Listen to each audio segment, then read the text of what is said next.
The great hall of the Galactic Council was filled with light. Thousands of alien delegates sat in curved rows, their voices soft but filled with importance. Each member represented a powerful world, a proud civilization. They looked down upon a smaller group standing in the center. These were the human ambassadors, the first of their kind to step into the Council's inner chamber. Humanity had come far in the last 100 years. From the moment Earth built faster than light travel, explorers carried their flag to the stars. At first they were ignored. Later they were studied. And now they were invited. It felt like victory. To many humans this was a dream, a chance to sit among the great powers of the galaxy. Ambassador Leanne Carter stood straight, her face calm but her heart racing. Around her were 4 other humans, a scientist, a historian, a strategist, and a diplomat. Together they formed the official human delegation. Behind them on Earth, billions waited for news. Would humanity finally join the family of stars? A tall alien rose from his seat. He was the Speaker of the Council, his form both graceful and strange, slender body, translucent skin, and eyes that glowed like silver moons. His voice carried easily across the chamber.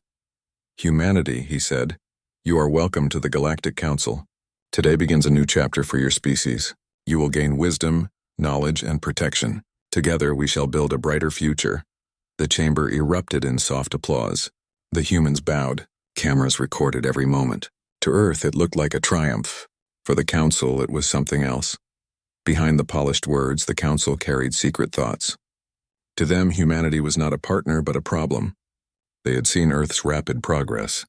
They had watched humans change old weapons into new ones, turn small ideas into powerful machines. They saw how quickly humans learned, how stubbornly they resisted danger. To the Council, humans were not allies. They were a threat. The plan had been made months earlier. Invite humanity into the Council. Let them believe they were safe.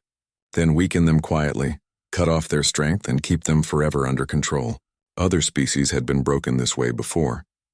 Humanity, the Council believed, would be no different. That night, after the ceremony, the human delegation was given quarters inside the shining towers of the Council city.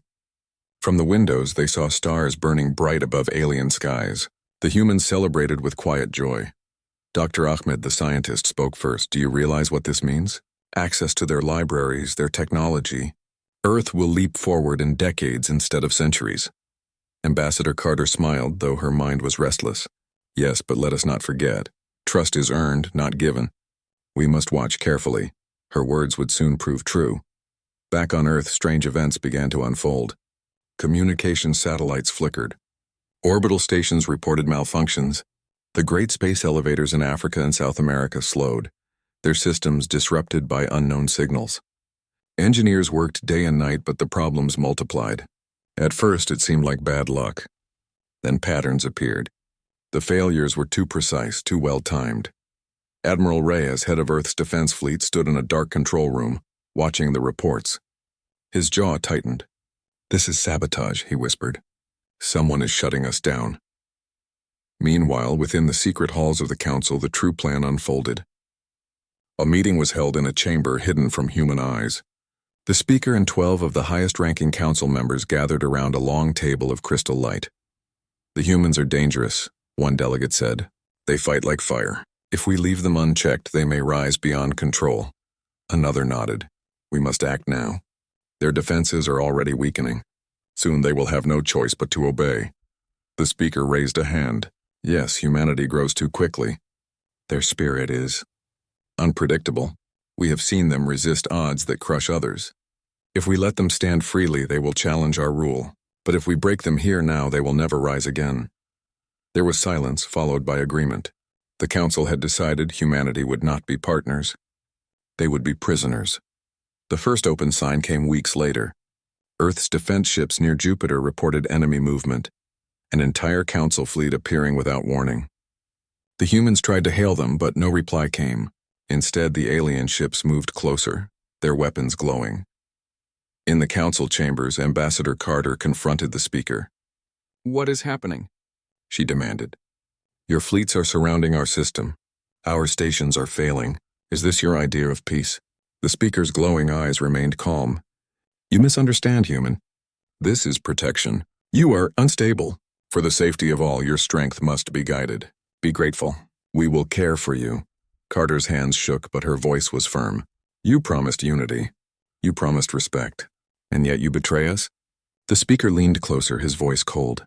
"You are not the first to believe our words. You will not be the last." When news reached Earth, anger replaced fear. The sabotage had been revealed for what it was: a betrayal. Across the planet, leaders met in emergency councils. Ordinary people, hearing the truth, did not collapse. They did not surrender. Instead, they prepared. In hidden factories, engineers built weapons from spare parts. Farmers turned their equipment into machines of war. Pilots trained day and night, ready to face fleets far stronger than their own. Every city became a fortress. Every mind became a soldier. Humanity, wounded by betrayal, grew stronger in resolve. Admiral Reyes stood before his officers. "The Council thinks we are weak. They think we will kneel. They are wrong. We will fight in the shadows, in the stars, and on the ground. They may break our machines, but they will never break us." The officers saluted. Their faces carried the same fire, the fire the Council feared. The first human counterstrike came in silence. A small group of engineers hacked into a Council probe orbiting Mars. They rewired its systems and turned it into a weapon. Without warning, the probe launched itself at a Council warship, detonating in a blinding flash. The massive alien vessel was crippled, forced to retreat. It was only a small victory, but it carried great meaning. Humanity would not bow. News spread quickly. Across alien worlds, whispers began. The humans resist. Some were shocked. Some were afraid. Others, secretly under the Council's rule, felt hope. In her quarters, Ambassador Carter wrote her final report before leaving the Council city. Her words were simple, clear, and sent back to Earth through encrypted channels. "They betrayed us. They underestimated us. They believe this will be easy. But they do not know humanity. We will not be broken. We will rise," and so the stage was set. The Council thought betrayal would be simple. They thought humans would kneel like others before them. But already cracks had formed in their plan. Humanity was not like the others. Humanity had been betrayed, and in betrayal it found strength. The stars would soon learn a truth that the Council had ignored. When pushed to the edge, humanity does not fall. It fights, it adapts, and it never forgets. The sky above Earth no longer felt safe. Council fleets moved like silent predators in the darkness of space, their massive ships blocking the light of the stars. On the ground, people could see the strange shadows of those ships when they looked up at night. It was a reminder that humanity was under siege. Yet the fear that the Council expected never took root. Instead, it sparked something far stronger: defiance. Admiral Reyes stood in the command hall of Earth's defense headquarters. Around him, holographic maps displayed enemy positions. Red symbols marked Council ships near Jupiter, Saturn, and even close to the asteroid belt. Blue markers showed humanity's smaller fleets, outnumbered, outgunned, but unbroken. The officers at their stations worked with steady determination. "They believe this war is already won," Reyes said, his voice low but powerful. "But they do not understand us. They think strength comes only from bigger fleets and sharper weapons. They have not yet seen what humans can do when survival is at stake." Across Earth and her colonies, preparations unfolded. Scientists, engineers, and soldiers worked side by side. They called it the Defense Accord. No longer were nations divided by borders. For the first time in human history, Earth acted as one. Leaders spoke with a single voice. Resources flowed together. Every mind, every hand, every tool was turned toward survival. In an underground facility beneath the Sahara Desert, teams worked on old Council drones captured during their first visits. Dr. Ahmed, one of the delegation members now safely returned from the Council city, supervised the effort. The drones had once been tools of surveillance, but humans tore them apart and rebuilt them. Circuits were rewired, engines adjusted, weapons added. Within weeks, Earth had its first fleet of hybrid machines, part alien, part human, and entirely unpredictable. "They never thought we could understand their system so quickly," Ahmed said with a smile. "But humans do not just copy. We improve." The first counterstrike was planned in secret. A Council fleet orbited near Europa, one of Jupiter's icy moons. Their purpose was simple: to cut off human mining stations and starve Earth of resources. But the humans had no intention of letting them succeed. Commander Elena Vargas led a squadron of modified ships. They were smaller than Council warships, but faster, and armed with weapons crafted from scavenged parts. The mission was dangerous. Against overwhelming odds, Vargas spoke to her crew. Remember this, they expect us to fight like them, orderly, predictable by their rules. But we are not them. We fight in our own way. We strike fast, we vanish, we adapt. That is how we win. Her words lit a fire in her team. They launched from the hidden base near Callisto, engines burning bright. The battle at Europa became the first true test. Council warships moved in disciplined lines, their shields glowing like walls of light. They were ready for a standard attack. What they faced instead was chaos, human chaos. Vargas's squadron darted between moons using Jupiter's gravity to slingshot into sudden attacks. Modified drones disguised as space debris exploded against Council hulls. Human ships dropped nets of magnetized fragments that tore through alien engines. Every tactic was strange, unpredictable, and impossible to counter with the Council's rigid strategies. By the time the smoke cleared, 3 massive alien warships were disabled, drifting helplessly. The humans lost only 2 small craft. It was not a crushing victory, but it sent a clear message. Humanity would not bow. News of the battle spread quickly. On Earth, people celebrated in the streets. For the first time since the betrayal, there was hope. Children painted stars on their walls. Families gathered to listen to the voices of victorious pilots. Around the world, the phrase, "We strike back," became a cry of unity. But the victory carried more than joy. Across the galaxy, whispers began to reach alien ears. In far-off colonies under Council rule, oppressed species heard of humanity's defiance. The idea grew like a spark in dry grass. If humans could resist, maybe others could too. In the Council's inner chambers, the mood was dark. The speaker listened as reports arrived. A warship captain stood before him, bowing his head. They fight with no pattern. They twist machines into weapons we do not expect. We planned for surrender. Instead, they invent new forms of war. We underestimated them. The speaker's silver eyes narrowed. Humans are reckless. Recklessness is weakness, yet somehow it becomes their strength. This cannot continue. Another council member spoke with unease. We have crushed countless species before, but none fought like this. They are small, but they turn every weakness into a weapon. If they rise further, they may inspire rebellion across the stars. For the first time in centuries, the council felt something it had forgotten: fear. Back on Earth, the Defense Accord pushed further. Strategies changed daily. Where the council relied on ancient traditions of war, humans embraced innovation. Asteroids were redirected to serve as moving fortresses. Old mining lasers were retooled into weapons capable of slicing enemy armor. Even civilian ships were outfitted with stealth technology, allowing them to deliver supplies through blockades. Admiral Reyes oversaw it all. He was no longer just a soldier. He was the symbol of Earth's resistance. Yet he knew this was only the beginning. Every battle we win makes them more desperate, he told his staff. They will come harder, stronger, determined to erase us. We must always be ready for the storm. The storm came sooner than expected. A massive council fleet approached Mars, aiming to destroy the human colony there. The red planet had long been a symbol of humanity's reach into space. Losing it would be a crushing blow. Reyes called for immediate defense. This time humanity fought not only with machines, but with spirit. Civilians volunteered to man stations. Farmers, teachers, and workers all trained to fight. The colony turned into a fortress overnight. When the council ships arrived, they found Mars ready. The battle was fierce. Council weapons cut through defenses, but humans refused to retreat. They launched wave after wave of counterattacks, some crude, some brilliant, all fueled by desperation. At one point, a mining rig overloaded its engines and rammed into a council cruiser, sacrificing itself but crippling the enemy. That act of bravery inspired the entire colony. By the end, Mars still stood. The council withdrew, shaken and humiliated. Humanity had survived again. Ambassador Carter, watching from Earth, addressed the world through a broadcast. Her voice was calm but carried the weight of fire. The council thought betrayal would break us. They thought humanity would kneel. But they do not know us. Every attack makes us stronger. Every loss makes us sharper. We are not a species that surrenders. We are a species that endures. Her words echoed across the planet. They were repeated on every station, written on walls, whispered in dark shelters. They became the soul of the resistance. Meanwhile, deep within the galaxy, the council gathered once more.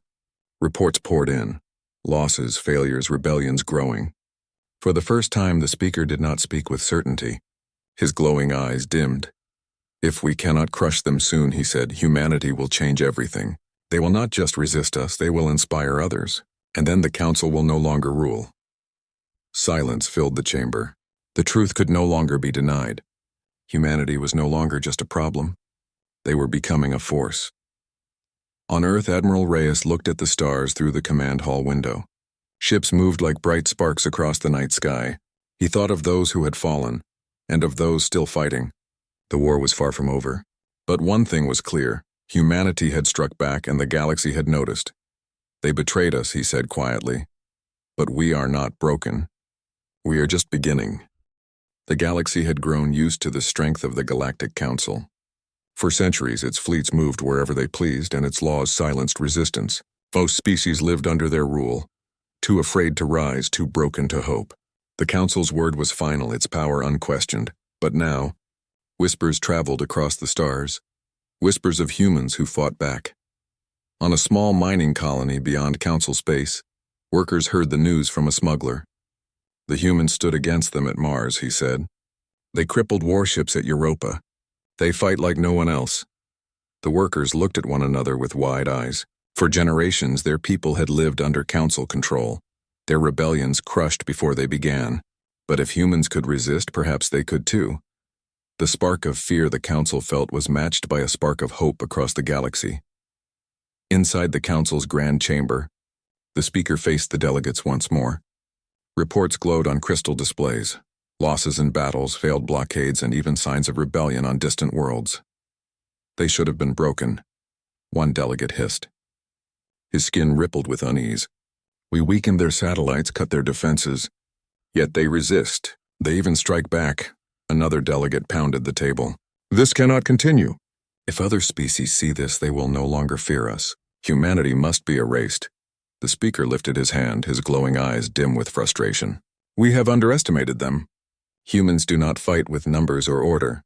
They fight with creativity, with chaos. Every time we think we understand them, they change." There was silence. The truth was clear. Humanity was becoming more than a problem. Humanity was becoming an idea. On Earth, the Defense Accord grew stronger each day. Scientists studied captured Council technology, breaking it down piece by piece. What took other species decades to understand, humans learned in weeks. They did not just copy, they improved. Dr. Ahmed stood before a group of engineers holding a Council weapon in his hands. "This beam cannon was designed for stability," he explained. "But stability slows it. We don't need it stable, we need it fast." The engineers nodded, sparks flying as they rewired the device. Within hours, the weapon had doubled its firing rate. It was dangerous, unstable, and perfectly suited to human hands. Admiral Reyes visited the labs and smiled grimly. "The Council believes their technology makes them gods. They do not understand that humans see every tool as a puzzle, and puzzles are meant to be solved." The next major strike came at Titan, Saturn's largest moon. The Council had built a forward base there, planning to cut Earth off completely. Humanity could not allow it. Commander Elena Vargas, still scarred from the battle at Europa, led the mission. Her fleet was smaller, but each ship carried new weapons, stolen and improved. When the humans attacked, the Council expected another chaotic raid. Instead, they were met with precision. Human ships used new shield breakers, weapons designed in only 3 weeks to punch holes in alien armor. Drones swarmed like insects, guided by human pilots who thought faster than the Council's machines. The battle raged for hours, but in the end, Titan was free. The Council base lay in ruins. Human flags flew over its remains. News of the victory traveled faster than light through hidden channels. On alien worlds, oppressed peoples whispered with joy. On trading stations, merchants shared the story with awe. And in the Council's chambers, silence turned into dread. For the first time in centuries, cracks appeared in the Council's unity. Delegates argued, blaming one another. Some demanded total war, burn Earth to ashes. Others feared such action would drive more species to rebel. "They inspire the weak," one delegate warned. "Even now, small uprisings appear in the outer colonies. If this spreads, our rule will crumble." The speaker slammed his hand against the table. "Then we must crush their spirit before it grows further. Humanity cannot be allowed to lead others into rebellion." But already the fear had spread too far. On Earth, Ambassador Carter addressed the people once more. She stood before cameras, her voice calm but filled with fire. The Council betrayed us. They thought we would fall. Instead we rise, and we are not alone. Already others watch us. They see what we do. They see that freedom is possible. Her words reached not only humans but also hidden listeners across the galaxy. Some aliens recorded her speech in secret, passing it through underground networks. The message spread: humanity resists. Humanity inspires. In the shadows of the Council's empire, rebellions began. Small at first, an uprising on a mining world, a strike on a transport ship, a refusal to pay council taxes. But the acts grew bolder. Entire villages declared themselves free. Groups of alien fighters painted human symbols on their armor, calling themselves Children of Earth.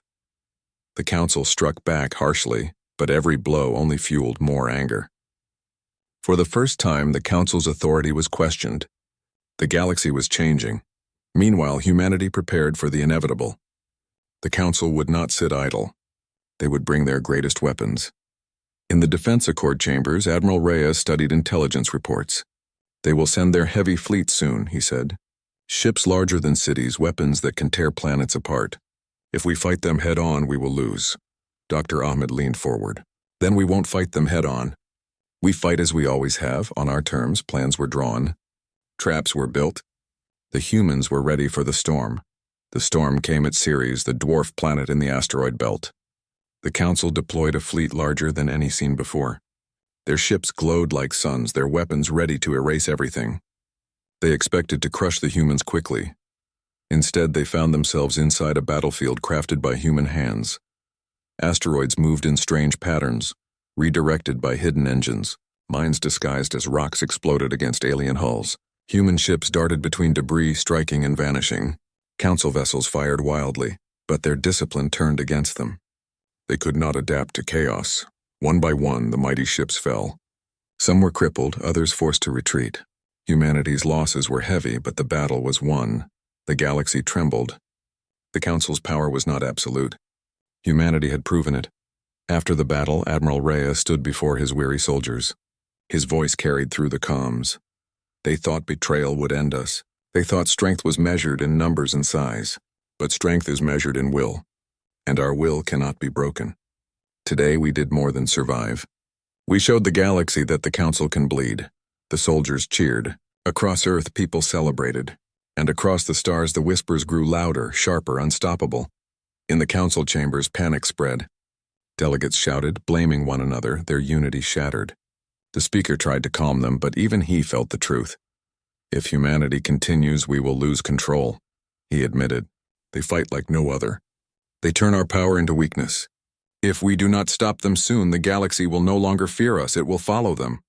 The delegates fell silent. For the first time, the Council no longer felt eternal. And so the fear spread, not just among the Council, but through every corner of the galaxy. Humanity, once underestimated and betrayed, now stood as the spark of change. The Council had tried to break them. Instead, they had awakened something greater. Humanity was no longer just a species fighting for survival. Humanity was becoming a symbol, and symbols could not be crushed. The Council had lost its certainty. Once confident that humanity would fall like every other species, its leaders now faced an uncomfortable truth. Humans did not break. They adapted. They fought.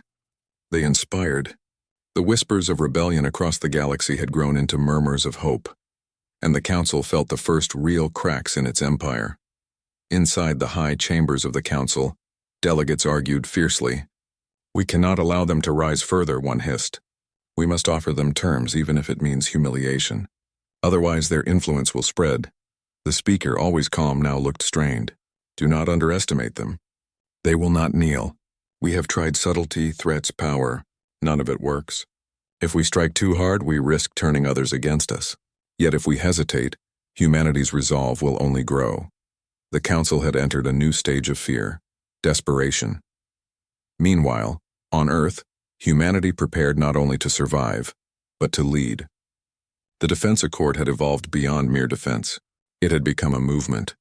Scientists, soldiers, engineers, and diplomats worked together to build the first true united force of humans and allied species. Ambassador Leon Carter, addressed the Council of Earth's leaders via hologram. Her words carried the weight of the past battles, the courage of the living and the hope of billions. "We have survived every strike," she said. "We have proven that betrayal will not break us. Now we must take the next step. We cannot merely defend our homes. We must show the galaxy that freedom is possible. We must give hope to those who cannot fight alone." Her speech ignited a spark. Plans were drawn, resources pooled, alliances formed. Humanity was no longer just a defender. It was becoming a leader. The first challenge of this new phase came at a remote council world called Colaris. It was a mining planet, rich in rare materials but under strict council control. The locals had long suffered under harsh rule, forced to work endlessly with little hope. Humanity saw an opportunity. By liberating Colaris, they could gain resources, experience, and allies. Commander Elena Vargas led the mission. Her fleet was smaller than the council garrison, but it carried new human-designed weapons. Drones flew in unpredictable patterns. Mines floated like invisible sentinels, and ships moved in sudden bursts of speed. When the humans arrived, the council forces were confident. "They are too few," the Colaris commander said. "We will crush them as easily as insects." They were wrong. The humans struck with precision. Colaris's mining tunnels were transformed into ambush points. Drones disabled power grids silently. Human engineers hacked council communications, sowing confusion among their ranks. What should have been an easy defense became a nightmare for the council forces. By the end of the battle, the council garrison had been defeated without heavy human losses. The people of Colaris cheered. For the first time, they saw hope. Humanity did not conquer them, they freed them. And in doing so, they showed that mercy could be a weapon as powerful as any cannon. News of Colaris spread quickly. Other oppressed species began to take notice. In colonies under council rule, secret networks whispered of human victories. Workers, soldiers, and civilians began to resist, inspired by humanity's courage and fairness. Even some council delegates began to question their leaders. They saw that humanity did not act out of greed or cruelty. They acted out of principle, unity, and hope.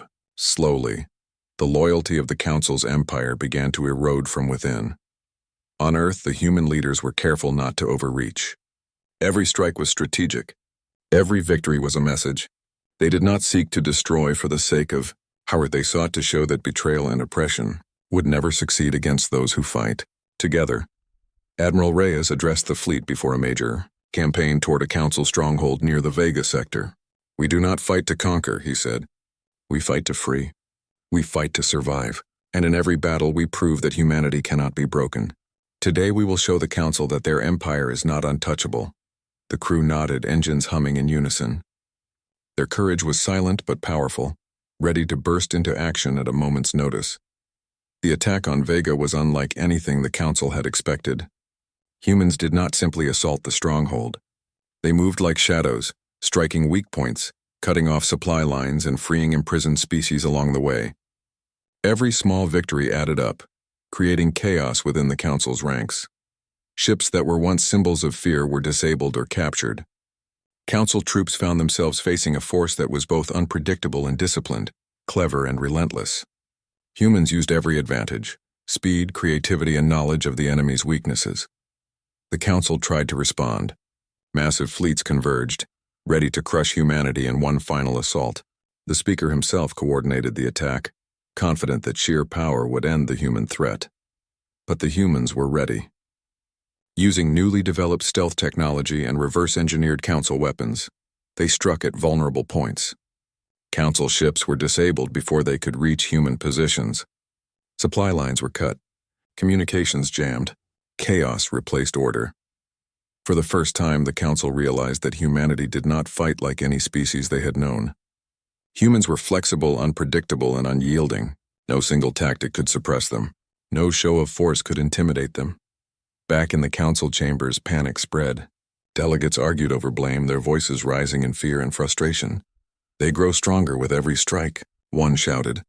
"If we do not act now, humanity will lead others against us. Our empire will crumble." The speaker's silver eyes dimmed. He knew it was true. Humanity does not just survive, he admitted. They adapt. They inspire. And they are not alone. Every victory they gain, every world they free strengthens the galaxy against us. We are losing more than battles, we are losing influence. The delegates fell silent. For the first time, the Council felt vulnerable, uncertain, and desperate. Meanwhile, humanity's resolve only grew. Ambassador Carter, observing the ripple effect across liberated worlds, realized that their fight was no longer only for Earth. It was for the entire galaxy. The Council thought betrayal would break us, she said to a council of Earth leaders. But they do not understand humans. We fight not just for ourselves, but for every being denied freedom. Our strength comes from unity, courage, and the knowledge that what we do matters. We will not stop until all who wish to be free can be free. Her words carried across human colonies and newly liberated worlds. Every listener felt a surge of hope, a certainty that they were part of something larger than themselves. Humanity had become more than a species. They had become a symbol. The Vega Sector campaign ended with a decisive victory. Council forces were forced to retreat, abandoning their stronghold. Liberated species joined the human-led coalition, offering ships, soldiers, and intelligence. Humanity was no longer alone. Every victory strengthened bonds across the galaxy, uniting species that had once lived in fear, and the Council, once the unshakable power of the stars, now found itself on the defensive. In the aftermath, the Council debated in desperation. Some suggested retreating, abandoning far-off worlds to preserve core power. Others demanded retaliation, hoping to crush humanity before their influence could grow further.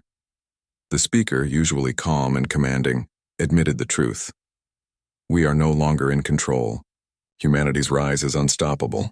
If we cannot stop them, we will lose the galaxy. Not just our fleets, but our influence, our rule, and our pride.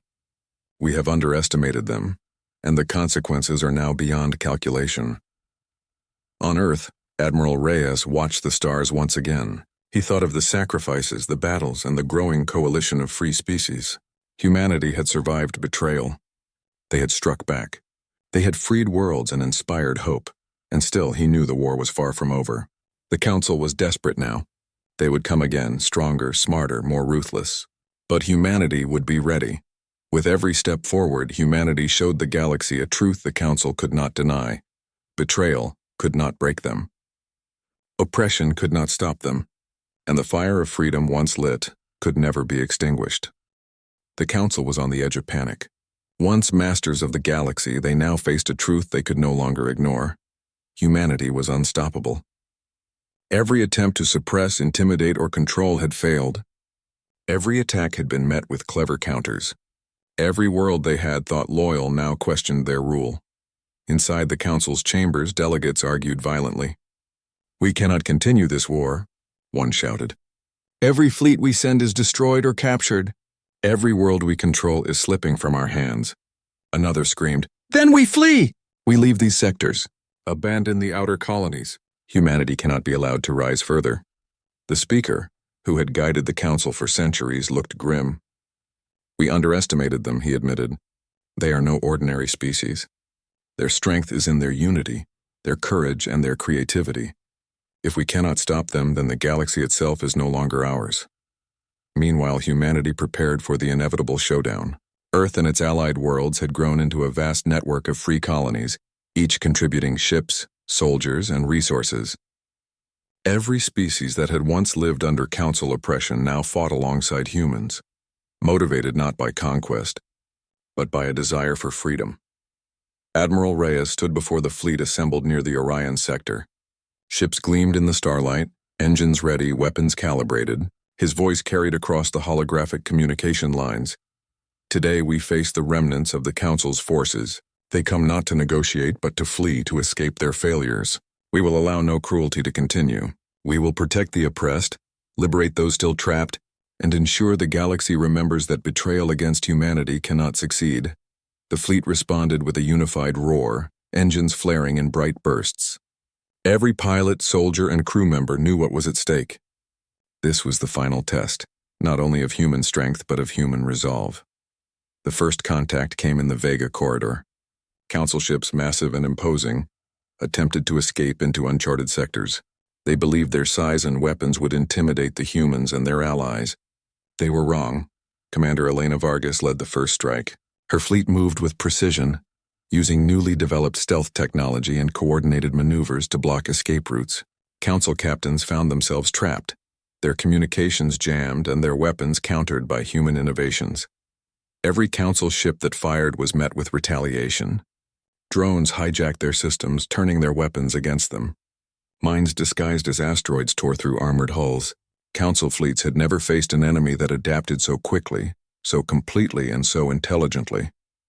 By the time the battle ended, dozens of massive Council ships were either destroyed or captured.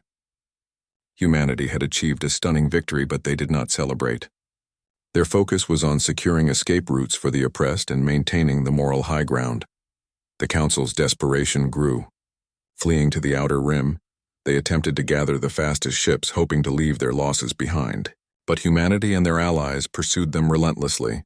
Every jump, every warp, every attempt at evasion was countered by human ingenuity. On a Council flagship, the Speaker watched as star systems they once controlled fell into human hands. Pilots reported entire colonies rebelling, refusing to aid the Council or actively assisting humanity. The galaxy they had ruled without question was disappearing before their eyes. "They cannot be stopped," whispered a delegate, fear evident in his voice. "They are everywhere, and yet we cannot touch them all. Humanity has become unstoppable." The Speaker's eyes glowed dimly. "Then we must survive as best we can," he said quietly. "We are no longer the hunters. We are now the hunted." On liberated worlds, celebrations erupted. Citizens watched as fleets of humans and their allies brought freedom to planets that had been enslaved for centuries. Flags of many species flew together side by side, symbolizing unity. Humanity did not demand tribute or control. They only demanded justice for betrayal and oppression. Ambassador Carter addressed a gathering on Titan, speaking to the liberated peoples of several worlds. "You were oppressed, silenced, and used. Today you are free. We do not fight for glory or power. We fight for trust, for justice, and for the knowledge that betrayal against humanity will always fail. Stand with us and we will protect freedom together." Her words inspired more than loyalty. They inspired courage. Across the galaxy, beings of many species began to rise, determined to take their destiny into their own hands. The Council's fleets continued to falter. In the Outer Rim, their largest warships attempted a final escape into uncharted territories. But humanity had learned to anticipate even the most desperate maneuvers. Using a combination of intelligence gathered from freed worlds and reverse-engineered Council technology, humans set up traps that could intercept ships across vast distances. One by one, Council ships were intercepted. Some surrendered. Some were destroyed. And some were forced to retreat further, deeper into uncharted space, never to be seen again. The Speaker watched the remaining leaders argue on his command bridge. Fear and confusion ruled their minds. "We are no longer rulers of the stars," he said quietly. "We are fugitives. Humanity has shown us that betrayal has consequences. Consequences we cannot survive." Back on Earth, Admiral Reyes and his fleet watched the last Council ships retreat. There was relief, but also clarity. The galaxy was not yet fully free. Many systems were still recovering from centuries of oppression. Humanity's mission was far from over. Reyes addressed the assembled fleet, his voice steady and strong. The Council thought betrayal would be easy. They thought fear would keep us in line. They were wrong. Today we have proven that unity, courage, and determination are stronger than treachery, and that betrayal against humanity always carries a price. We will continue to fight, to protect, and to inspire, until every corner of the galaxy knows freedom. The fleet responded with engines flaring, a sound that echoed across the void of space like a declaration. Humanity had arrived.